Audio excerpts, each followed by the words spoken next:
G'day folks, Scott here. Today I'm reviewing The Predator.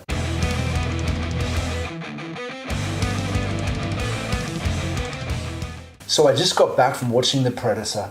I'm kind of stunned. I'm kind of stunned by how bad it was. I really had some good hopes for this movie.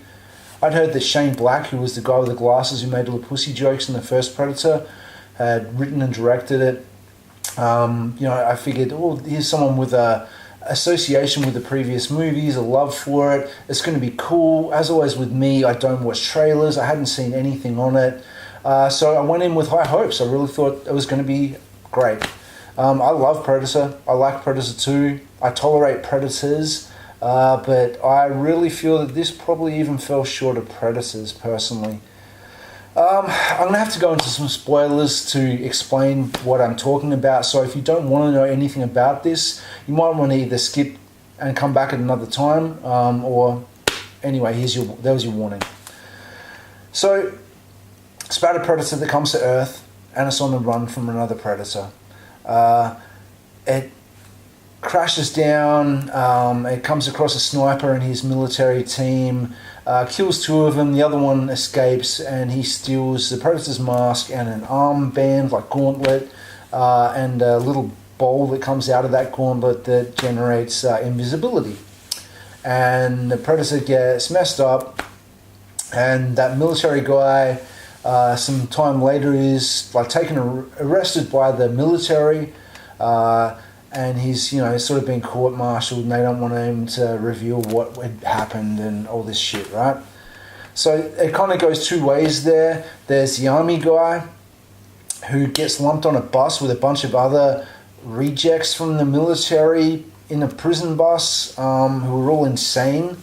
And that's supposed to be the film's comedy relief, attempt at humor, which most of it felt like a bunch of coked out monkeys wrote it. Really imbecilic teenage babble. A couple of times it made me laugh, but for the most part I was just rolling my eyes at those guys. And then another character who gets brought in, some genetic biologist girl who gets brought to this facility. And she introduced herself as this scientist girl, gets brought to a facility because she was on a short list of people who were made available to come in if first contact with an alien ever been made. She explains that as, I wrote a letter to the president when I was 6 years old and said I'd like to meet an alien, plus I'm a really good biologist, so that brought me up in a database that made me suitable for this job. I'm not fucking kidding. So she gets taken to a base, and there's the Predator there from the beginning of the movie, and he's been captured. While all this is going on, military guy who was in the woods at the beginning, he sent home the gauntlet and the mask to keep them away and send them home to his family. He has an autistic son who unpacks it and proceeds to unlock the secrets of the Predator. Whilst this is going on, the other Predator who lost him is finally coming to Earth. Coming in through the atmosphere, tracking everything. The kid learns to type Predator and manages to deactivate the Predator's ship cloaking so the military can see it, and starts messing with his systems. That Predator comes down to Earth. I'm kind of all over the place here, but there's just stupidity left, right and centre. Long story short, the military thing with the chick who got taken into that base to see the Predator, it breaks loose, it fucks everybody up. It's running around the place. She's strips off in some quarantine thing, so no weapons, no clothes. The Predator lets her go, but then all of a sudden she's fully tactic and carrying gear around, a big tranquilizer gun, and she's suddenly trained military as well, which wasn't established earlier. Meanwhile, all the guys on the bus have made the best of friends, and they've made a little group, and they decide to escape because they see all this going on. The Predator's escaping. I'm not kidding. They sort of engage it, and there's a joke. The bus gets fucked up because we're going to crash into Predator. One of the guys lies down, and he's like, "Oh, get to the choppers!" And there's for no reason at all a bunch of Harley motorcycles on a military base just, over there that they can all go and grab a motorbike and like escape from the base just for the sake of that fucking joke. Oh my god.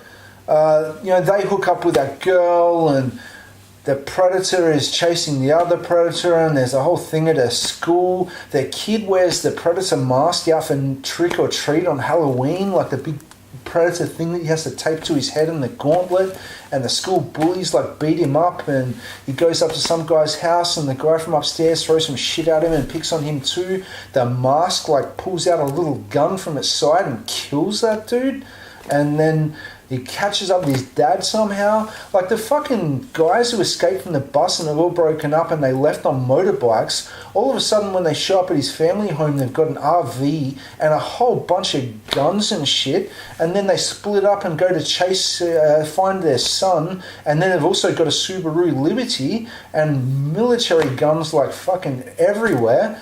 There's a big shootout at the school and the big bad predator, who's like a fucking hulking massive tall one with two pet predator dogs, shows up and kills the other predator. It's just fucking ridiculous.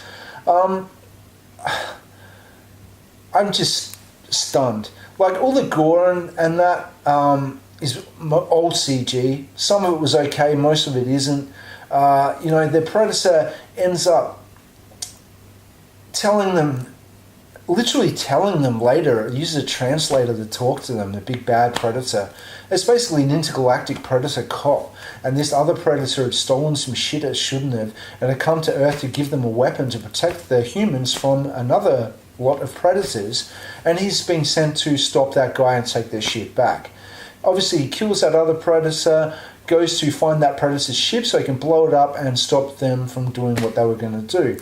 This all ends up in like a face-off at the predator's ship, and the autistic kid is like taken captive by the military guys because he's the only person in the world who can use predator architecture, and he has to hack into the door to get him to the ship. Then the predator like kills everybody and goes, there's like 15 or so of you left, and I'm going to have a hunt after I blow this thing up, and that guy there's the best of all of them, so he's your leader and you should bugger off into the woods, and I'm giving you a head start. They go off into the woods and there's a predator fight versus them thing is reminiscent of the original Predator movie, and a whole bunch of dumb shit happens and it ends. It's just the stupidest shit I've ever seen. There's just stuff happens for the sake of it. There's no continuity from one scene to another. The things are just happening and you don't explain where they're coming from, how they got to where they are. There's no real location ever given as to where they were going. So 1 minute begins in Mexico and then it's in America and then it's in the woods and it's just all over the fucking place and anybody can get anywhere in very little time, and horrible. I really, really, really just can't believe that movie got made. I can't believe how dumb it is. I bet I'm going to be wrong, and I bet heaps of people are going to be on Facebook by tonight going, that film was wicked, I thought it was great, how good was the gore and the special effects? If you did, then good luck to you. I couldn't stomach it. It was lame. The guys I was with, I went with two of my best friends and we laughed our asses off and gave it shit for the entire movie. I normally don't talk to movie, and I normally don't talk to my friends during it and hang shit on the movie during the film. We could barely contain ourselves. It was that bad. So anyway, I'll be back to review something else soon. I think Venom will be next, so I hope that's better. Thanks for watching. Please subscribe to this channel if you haven't already. Thanks.